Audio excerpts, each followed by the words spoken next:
Right. దేశంలో బొగ్గు ఉత్పత్తిని పెంచుతాం, ఖనిజాలను వెలికి తీసేందుకు కృషి చేస్తా, ప్రధాని మోదీ నమ్మకాన్ని నిలబెట్టుకుంటా.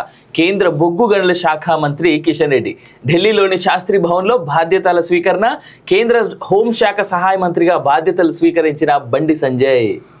ఇక్కడ ఒక చిన్న ఇన్ఫర్మేషన్ ఏంటంటే మన తెలంగాణకు కేంద్ర బిందు అంటే చాలా ప్రధానమైనటువంటి ఆదాయ వనరు ఏదైనా ఉంది అంటే అది సింగరేణి మాత్రం. కూల్. సో ఇప్పుడు సింగరేణి సంబంధించినటువంటి ఏదైతే ఉందో ఆ సింగరేణి ఈరోజు బొగ్గుకు సంబంధించినటువంటి బొగ్గుల శాఖకు సంబంధించినటువంటి పరిధిలోకి వస్తుంది.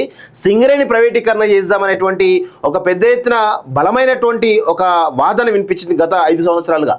సో ఈసారి మరి కిషన్ రెడ్డి గారికి ఆ బాధ్యత మరి సింగరేణి ప్రైవేటీకరణ చేస్తారా లేదా అలానే కొనసాగిస్తారా అనేది ఈరోజు ఆయన పేరు పెద్ద ఎత్తున బాధ్యత ఉన్నది వాస్తవంగా. అండ్ మోరోవర్ తెలంగాణ, ఛత్తీస్గఢ్, మహారాష్ట్ర ఈ 3 స్టేట్స్ మేజర్ గా కోల్ మైన్స్ మీద డిపెండ్ అయ్యి ఉన్నాయి.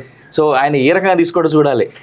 కాకపోతే ఇక్కడ విషయం ఏంటంటే బీజేపీ ఇక్కడ తెలంగాణలో మరింత బలోపేతం కావడానికి, మరింత బలహీనపడడానికి ఈరోజు సింగరేణి ప్రధాన కారణంగా ఉండబోతుంది. సింగరేణి మీద మీరు తీసుకునేటువంటి నిర్ణయాలపైన ఆధారపడి ఇక్కడ బీజేపీ భవిష్యత్తు ఆధారపడి ఉందనేది గుర్తుపెట్టుకోవాలి. ఎందుకంటే గతంలో తెలంగాణ రాకముందు ఇక్కడ సింగరేణి సంబంధించిన గుర్తింపు సంఘం ఎన్నికలు జరిగినాయి.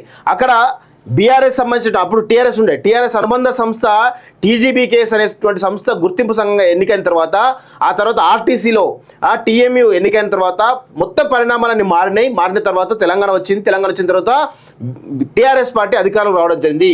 సేమ్ అంటే అక్కడ సింగరేణి ప్రాంతంలో దాదాపు 24 కాన్స్టిట్యున్సీలు, 4 పార్లమెంట్ కాన్స్టిట్యున్సీలు ఉంటాయి వాస్తవంగా. సో దాని మీద ఆధారపడి పరోక్షంగా ప్రత్యక్షంగా ఆధారపడినటువంటి కాన్స్టిట్యున్సీలు 24 మరియు 4 పార్లమెంట్లు ఉంటాయి వాస్తవంగా. సో అవి చాలా కీ రోల్ పోషిస్తాయి. అంటే ఆ 24 ప్రాధాన్యం చూపుతాయంటే కాదు, చాలా చుట్టుపక్కల ఉన్నటువంటి అనేకమైనటువంటి వాటిల్లో కూడా ఈరోజు ప్రభావం పడే అవకాశం ఉంది. కాబట్టి ఖచ్చితంగా కిషన్ రెడ్డి పైన ఈరోజు బీజేపీ భవిష్యత్తు ఆధారపడి ఉందని చెప్పేసి అయితే నేనైతే భావిస్తాను. వాస్తవంగా చూద్దాం, ఎలాంటి డౌట్ అయితే లేదు. yes